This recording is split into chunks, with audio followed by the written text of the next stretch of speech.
talking to us from Westlake Village, California, is Howard FRIDKIN, who is the winner of the feature screenplay contest for The Devil's Larceny. How's it going, Howard?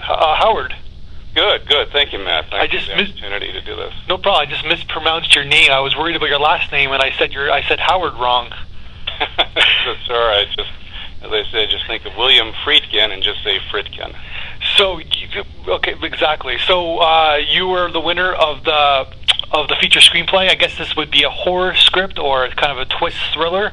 What was your first supernatural thriller, or vice versa, thriller supernatural? What was your first reactions to the reading? I know you had a party. Although you were telling me during the email you had a party in the weekend of the full reading of your script. What were people's responses of the reading? Well, they never participated in watching a table read, and no, they all thought it was actually very, very dramatic and compelling. Especially as it went on, you know, the characters got more into their roles, and it was most of the time it was just dead silent because everybody was just trying to, you know, listen closely and hone in, because it's such a complex story that if you miss some of the more important aspects, things won't, you know, quickly add up. You know, as the script goes along. So you're overall you're happy with the reading? Yeah, it was very good. Yeah, I really enjoyed it, and everybody else did, and got a big applause at the end. And actually, the 2 hours and 18 minutes didn't even seem, you know, that long. It just, in fact, we took a break, but wasn't really necessary. They just wanted to keep going, but it flew by pretty quick. Oh, that's a good sign. Like usually we have a minute, like for every page, there's a minute of the reading. So, for example, like if it's 120 pages, usually it's a 2-hour reading. But yours is different. Yours is like 105 pages, and then it came out with like a 2 hours and 20 minutes, because you had so much exposition going on, you had so much description happening. Yeah. That I was trying to figure that out as well, because I know it's like a page a minute when they're shooting a picture, but I guess when you're verbalizing all the you know, all the action and slug lines and all that, it takes up much more time. Yeah, exactly. So you're overall you're content with the reading, and it's already getting a nice little following online. It's getting some good views. Yeah, I was really surprised. I thought it would take at least a long while to catch on, but yeah, I was very impressed. That's because I always knew, you know, a table read was, you know, not only important, but of course, you know, to get exposure, you know, that's like the next best thing of you know, getting people's attention. So what was like? How did the script? I'm assuming took a long time. What was your initial idea? Where'd you come with your initial idea for the screenplay? It was almost like it took possession of me, because again, it's so complex and so layered with clues and so forth that it's like a suit. You know, like if you pull a thread, the whole thing unravels. So I had to go back constantly and make sure, you know, everything was adding up. So yeah, I mean, it was just like, actually it took, you know, like 3-4 years to, you know, go back to it and, you know, figure out what I wanted, and I had alternate endings and all this stuff. So you know, I got feedback, and plus, you know, Wildsound feedback tremendously helped me decide on on how to go with the ending. So I went with the scam ending. The original ending was to display a new supernatural aspect to it, where the whole thing was actually real. So it went from real to scam, then back to real as you know, as a real, you know, supernatural occurrence. But that seemed to be maybe a little bit too I don't want to say convoluted, but a little bit too, you know, much to swallow. So I figured it might be cleaner to do the scam ending, and then just enjoy the surprise, you know, at that. Cool, yeah, and it's like what's your favorite twist film of all time? Like, what film that you were like, oh, I didn't see that coming when you first watched it? You know, as a raider, I'm an ex-raider from the MPAA, and I saw, you know, 3 movies a day, so I saw everything from, you know, from thrillers to comedies, whatever it would be. But my thing was, you know, I became such a perfectionist that the littlest hole or something that wasn't explained, I would really get upset because I invested all this time, and at the end, well, why did this happen? Why did this occur? That didn't make any sense. So the only film I could think that comes to mind that had the greatest twists for me was The Usual Suspects. I know I'm going back a little bit, but that was like one of the greatest surprises when Chaz Palminteri dropped the coffee cup and the whole thing began to unravel. It was just like, oh no, this is tremendous. And the only other one was a little sleeper film called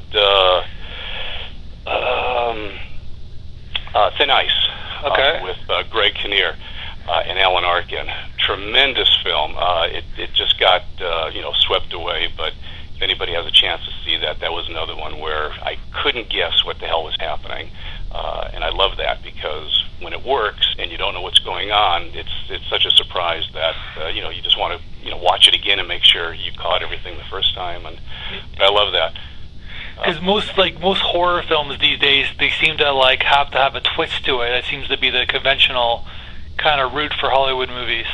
Yeah, and most of them don't make. I don't want to say that they don't make sense, but there's so many things that try to scare you by setting up some scenario that just doesn't work, but because it's supernatural or metaphysical, you can get away with setting up your own rules, providing you stick with them.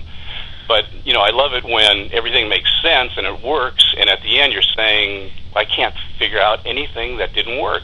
So that's that's what I always strive for. I keep going back to make sure that I covered everything. So when somebody says, well, why did this happen? And I would say, well, go back and look at that scene or read that piece of dialogue and it'll explain it. So it's sometimes you have to, like what inspired me actually to write this one was the movie Sleuth, because I obviously pay homage to it quite a few times in there. But that was the whole thing. I was always obsessed to create something as good as Sleuth, or if I could, whether it was possible or not, or better. So that's why I kind of linked that film into this one, just to give it more notoriety, because a lot of people don't remember that movie, and I think it should still get attention today because it was such a great film. So to go back for a second, you were talking about you used to work for the ratings board, and you said you used to watch 3 movies a day. Yeah. So that must have been a cool job, but how does one get that job? I'm just curious. Well, you have to be a parent, and there's really no particular specifications as to experience or anything. It's just they're looking for the average quote unquote normal American parent who would perceive movies keeping in mind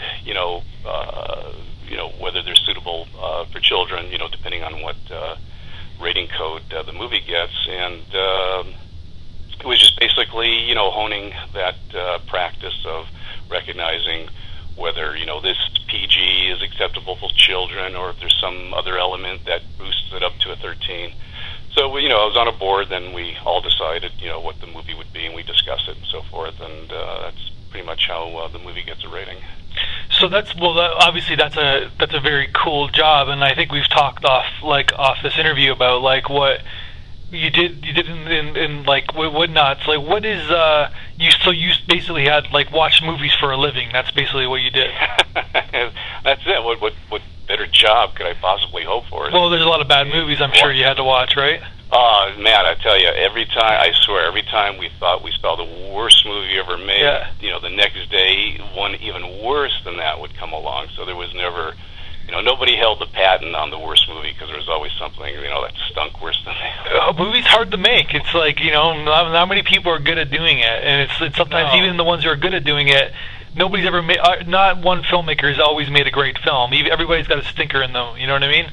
Yeah. But then, we always say, well, it got to the screen, so somebody did something right, whatever the circumstances were, so long as they, the final analysis was, hey, I got my movie made, then, hey, okay, well, you did something, you did something better than me, because I haven't had that opportunity yet. Yeah. So what percentage of movies do you think are good? Of all the movies that you saw?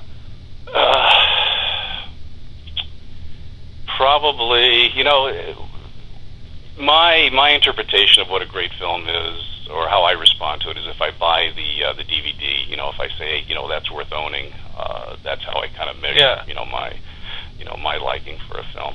I don't know. It's probably less than maybe 20% a year, collectively, in watching, all those films. And most of them were sleepers or foreign films that I enjoyed more. The big tentpole pictures are, they're just cotton candy stuff. They're skate movies. They're trying to appeal to the mass audience. Yeah, right. So I don't really put them in a category of, great writing or, anything like that. But, films like, like Sideways,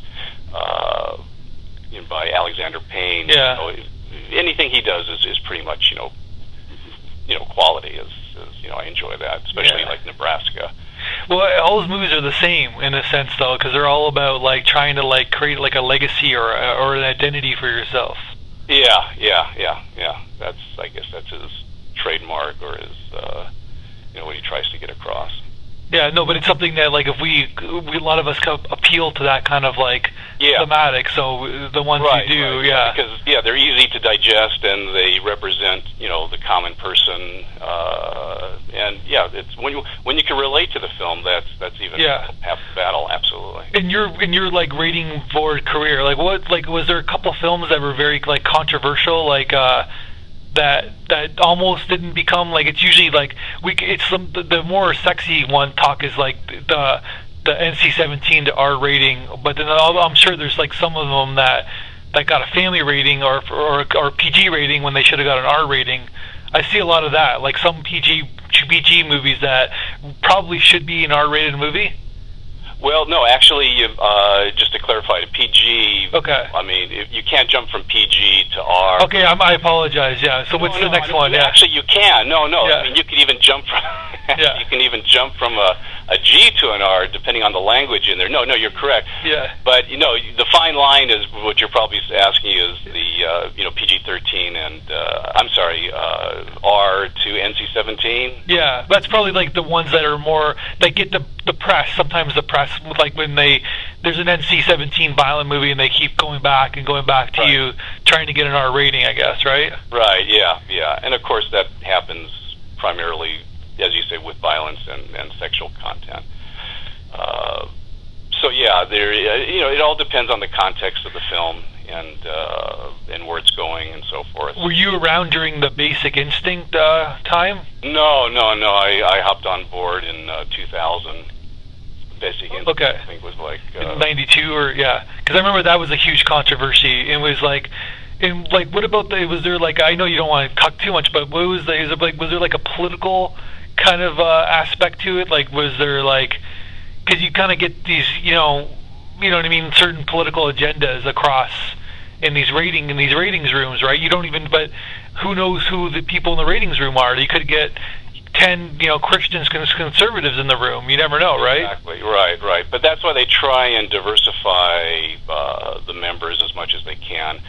So not one person would think alike, but in terms of the rating and the contents rather, judging it correctly and not putting your own personal view to it. If you start doing that, then you're picked up right away, and then either you make the adjustment or I guess let you go. But you can't go in there as a religious fanatic or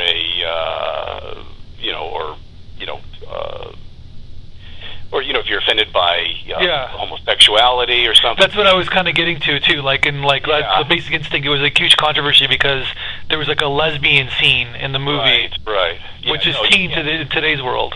Yeah, no, I mean you have to you got to play fair, and the chairman would honestly recognize that, and also the senior raters would recognize whether you're voting a certain way and you're not doing it correctly. So either you make the adjustment or the job's not for you. But no, there have been people that were hired there that actually left the next day because they were never exposed to that much violence, and and as a moviegoer themselves probably never went to our films, and they just couldn't tolerate the onslaught of what you have to sit through. There is a lot of violence in movies these days. Like it's kind of incredible that it isn't talked about as much as you think, because it's like people are more worried about the sexual element to the movies, but which is kind of a natural. You can argue it's a natural thing, right? Yeah, no. The argument is always, why is violence more acceptable than the sexual content? Yeah. And it's just, it's a poll that the MPA takes, I guess, when they can or when they're available, and it always seems that parents are much, much more sensitive when it comes to the sexual content. It's not the MPA saying, well, we better be more on the alert with sexual content because we want to. No, it's the response from the parents that they're getting, because that's who they rate for. So in no way are they, the villains, so to speak, when it comes to those statistics. And in certain countries, it's the opposite. Like, it depends on how. Yeah, exactly. Especially in France, I mean, they take sexuality and nudity as a natural, but it's their culture, and that's why their films, many times are much more profound and much more artful when you're watching them. Yeah. But my argument always is that we generally, most of us at least, have sex and we're nude. We're all nude, right? Yeah. And so it's natural. But how many of us basically kill somebody? How many of us stab somebody? How many of us? Well, especially where I come from in Canada, like, nobody has a gun, right? So, right. You know what I mean? How many of us have a gun and shoot somebody? It's like it never happens, right? Yeah. I guess it's like an open-ended question. I don't think there's an exact answer, because you'll get different ones depending on what part of the world you're from. Yeah. So I don't think it can be dissected to one answer or anything like that. It's just it's our culture for some reason, that's or the parental view of what their children should be exposed to and why, and obviously any 13-year-old nowadays probably knows much more than the average adult with the internet and so forth, and you can connect onto any site that you want to. But you have to still have a speed limit. If you say, well, I know how to drive, I don't need to go 65, I can go 95, I can control the car. But if everybody was going 95, there'd be, accidents galore, so there has to be some sort of, speed limit for movies, just to maintain a rationale as to, well, okay, this is a little bit too much sexually to go ahead and put into this. So it's just, it's just a formula that works, whether it's temporarily or until something else better comes along for adjustments. Yeah, and it all has to do with, like, the tone of our society at its present day as well, I'm assuming, as well, right? So Yeah, exactly. So do you want to plug your new website? Yeah, I guess if I can. When you're allowed, well, I don't know if you're allowed, but they tell you going into the MPAA that they'll keep you around for about 4 or 5 years, and then they like fresh eyes. But the funny thing is, you get much better as you keep watching films, and when somebody new comes along to rate films, they're not as, I guess, acute with their perception when they're rating the films until they get, better used to it. So, me and my partner, Barry Freeman, we were constantly told, how good, the quality of work that we did. And after 13 years, I was let go, and Barry, after 10 years, was let go because of the, I guess, new regime that came in, Senator Dodd. They wanted just to clean up all the old-timers, I guess. So with all this knowledge, I couldn't figure out what the heck to do with it. So I went to Barry and I said, why don't we just open up our own consulting company where filmmakers can bring their movies to us, and we can go ahead and help them, get to the rating that they want by not having to edit as much as, the MPA might require. So we ran with it, and it took about, I guess, 6-7 months, and we're looking to launch next Tuesday. And it's primarily, to help filmmakers. It's sort of like a support system for them to make sure that all their scenes that they adore and don't want to tamper with are treated with artistic respect, and again, approach each scene that's troublesome, for the rating that they want, and just try and maneuver, a few edits here and there, or whatever, whatever the creative suggestion would be to get them into the rating that they want without having to, cut out or chop up, all those scenes that they want to keep intact. So what's the website? What's the name of the website? So the website is filmratingadvisors.com. Filmratingadvisors.com. Because by the time most people listen to this, it's going to be already launched by then. Yeah, so, yeah, because there's a passcode on there right now. Yeah, so, but I'm saying I'm sure that by the time most people are listening, go to filmratingadvisors.com, or you can just Google it. I'm sure it will show up. And you can. The press release will go out again. Hopefully, Tuesday is the launch date. Yeah. Oh, congratulations! And as a writer, what else are you up to as a writer? Well, again, not knowing how much time the new company FRA is going to take from me, but I always try and put away time to write. So I'm working on a couple of things now and polishing off some other ones that I'd finished and just didn't have time to do some drafts on. But yeah, I'm always doing something, jotting ideas down, and mixing genres or whatever it is to try and come up with something new. Did the ratings, like that job, did that get you the inspiration to be a screenwriter, or was it already there before you got the job? No, it was there. I mean, ever since I saw my first episode, as one of the questions on the sheets that you gave me was ever since I saw like the first episode of The Outer Limits, it was just that was it. I knew what I wanted to do, and then being inspired by my favorite film, The Good, the Bad, and the Ugly. You're all about the good and bad and the ugly. Yeah, I mean, that's a whole other story with that transposed. It is a great film. Like it still holds up today. It really does. Yeah, it does. And and you don't see the time.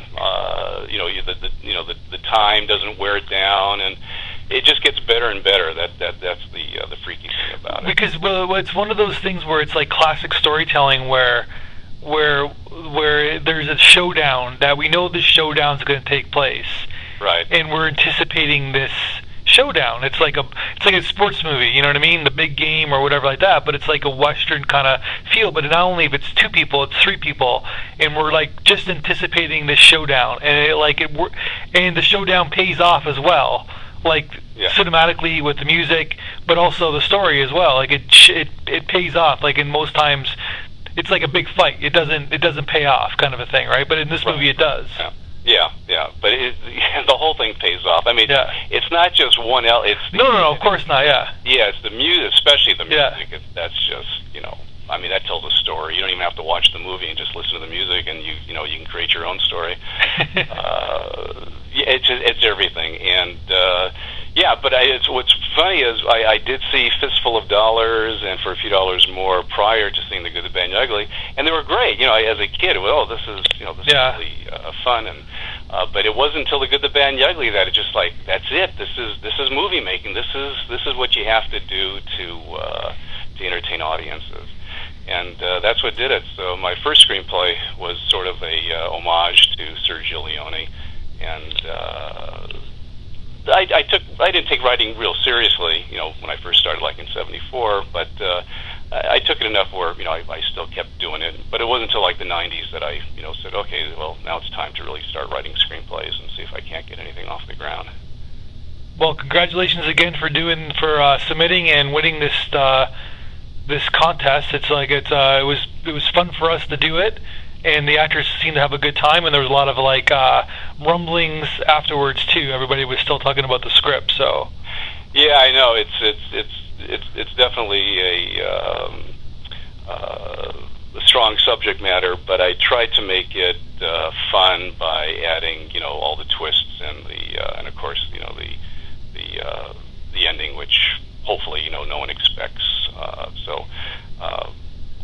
Again, I did the best I could with as many drafts that it went through, and obviously I might have done something right because you guys went ahead and did it. Exactly.